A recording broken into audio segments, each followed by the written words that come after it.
Hi, everyone. I'm Ron Bain. I want to thank you for visiting me again for another Originator Success Tip.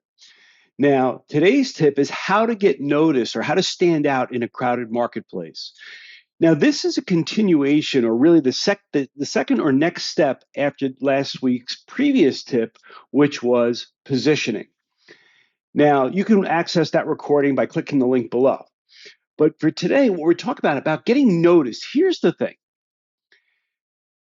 In my last message, I talked about what problem are you solving, what benefit or what opportunity are you creating for a referral partner or for a borrower that would make them want to be interested in you. That's what positioning is. Well, okay, now you've taken the step back, you've created your positioning, but you still got to get it out there. How do you get noticed? And there's many things that you have to do to get noticed. And the first thing you've got to do, which so few will do, is you got to be persistent with your message.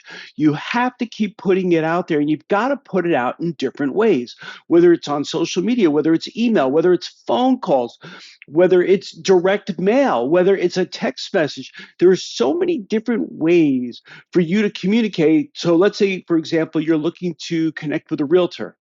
Well, you might get through to them on LinkedIn, but you'll never get an answer on their phone call. Or you might get a phone call, but they don't even really go on LinkedIn.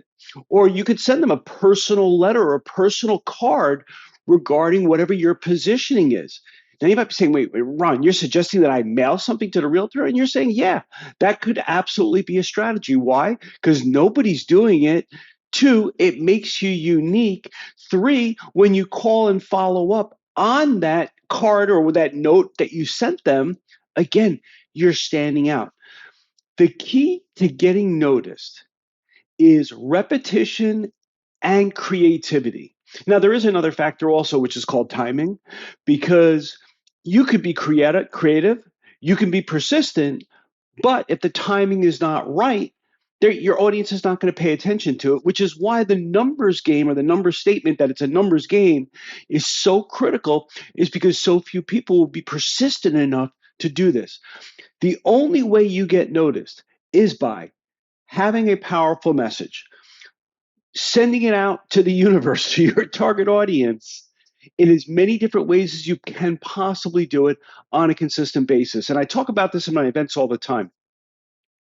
This is where, we can think about insurance companies, think about Geico, think about Progressive, think about all these insurance companies that are in a huge battle right now for business. Why do we see, for example, Geico at sports events, Geico on billboards, Geico on commercials on TV, sponsoring things?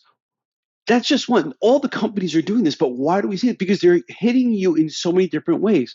Now, you might be saying, Ron, that's really great. I don't have the money that Geico has. I get that. Neither do I. But here's my point. We don't have to spend the money. We can do it for next to nothing, if not nothing, if we're willing to be persistent, put in the time, effort, and energy. And that's what so few people are willing to do.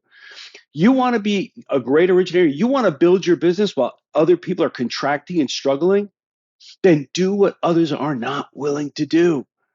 Okay, everything I'll give you is simple, but you still got to do it. Thanks for stopping by. See you soon. Take care.